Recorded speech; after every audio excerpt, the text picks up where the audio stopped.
In order to do this properly, you have to get up as if your prayers are already answered.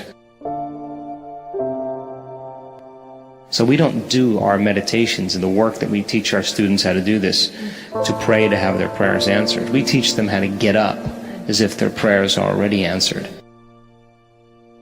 Then they say, okay, I'm going to teach my body emotionally what it's going to feel like before it occurs. Now, what is the emotion you would feel if you had your dream come true? Pretty excited, joyful, inspired, incredible gratitude.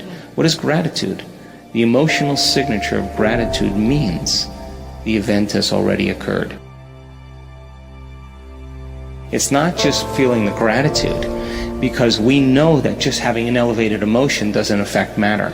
We know that just a clear intention of seeing something change doesn't affect matter. They've done experiments on this. You have to combine then the clear intention with the elevated emotion. The emotion is the energy, the frequency, the carrier of the thought. The thought is the intent, it is the direction, it is the specific field, frequency. So it's like tuning a radio dial. So if it's all about vibration, it's all about energy.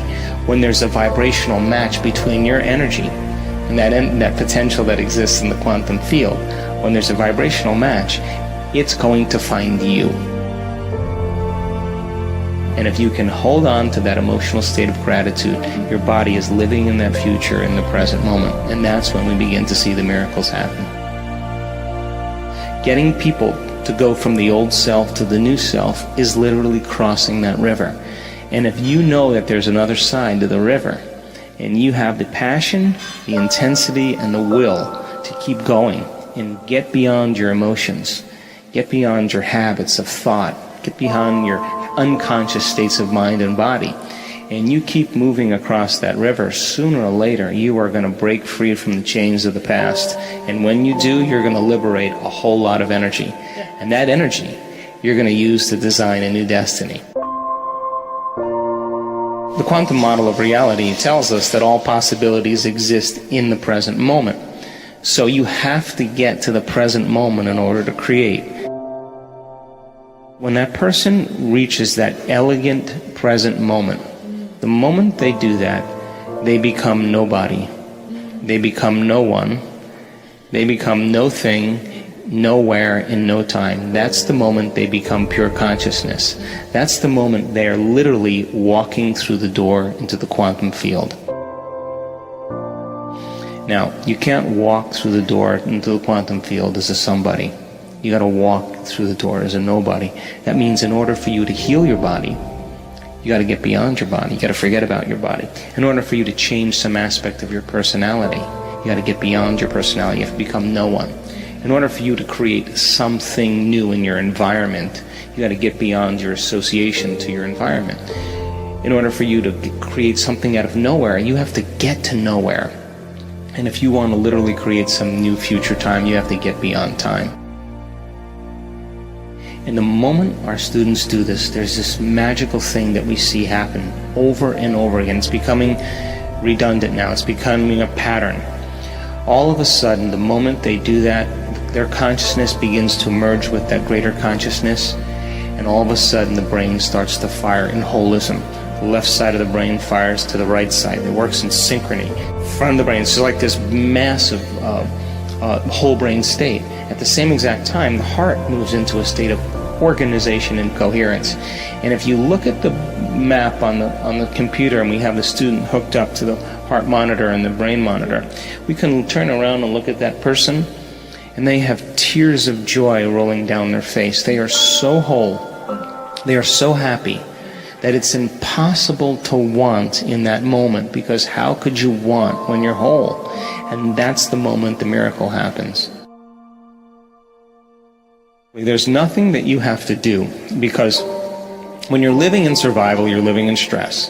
The emotions of anger and aggression and hatred and judgment and fear and anxiety and guilt and shame, depression, unworthiness, they're all created by those hormones. When you're living by those hormones, you're always going to try to force an outcome, control an outcome. You're always going to try to predict how it's going to happen. You're going to get in your own way. The quantum model of reality actually then creates an energetic field so that instead of you going out there and getting it, and it takes time, you are collapsing time and space, and it is being drawn to you.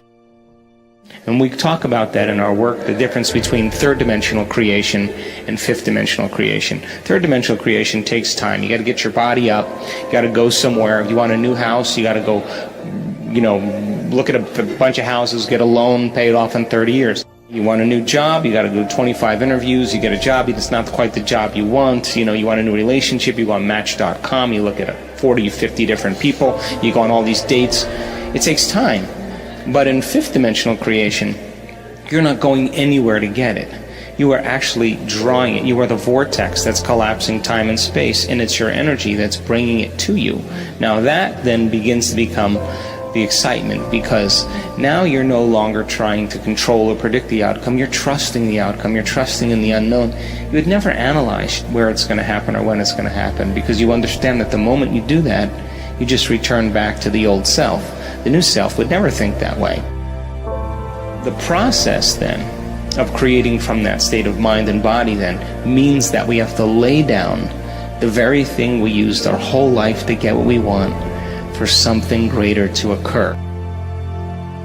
We're here to experience life. We're here to enjoy the magnificence of our creations. When you start to see that home and that vision, and you start making the choices for it, and you step into the unknown, and you become the creator, and you do something that's never been done before, and it brings you joy, and it brings you excitement, and it has meaning behind it, then your body is always following your mind. So of course it's going to take time, but it's no different than a garden that you tend in your life. You're always going to be pulling weeds out, and always going to be pruning branches, and you're always going to be fertilizing and pulling rocks out, but that's the joy of the creation, because you get to eat the fruit of your own creation. So then our senses should be the last to experience what our mind has created. So the intention then represents all the details, but all the details could be summarized in a symbol, a letter, a picture, one picture, and you know that that picture means all of those things because you reviewed all of those things. If you hold the picture, you hold the symbol, you hold the dream house, you hold the dream garden. But you don't say, oh, when this dream garden comes, then I'm going to be happy. You say, the thought I'm having is the experience, and the experience then produces the emotion. And once the emotion begins to occur, now your brain and body are in the future instead of in the past. But when you begin to open that heart and you're amplifying your energy, you're amplifying that magnetic field, then that energy is carrying the thought, carrying the intention. And when you combine that, you are broadcasting a signature into the field. And whatever you broadcast into the field is your experiment with destiny. So then, most people then walk around in their life angry and upset and frustrated and suffering and victimized. Basically, they're broadcasting that signature into the field, and they wonder why their prayers aren't answered.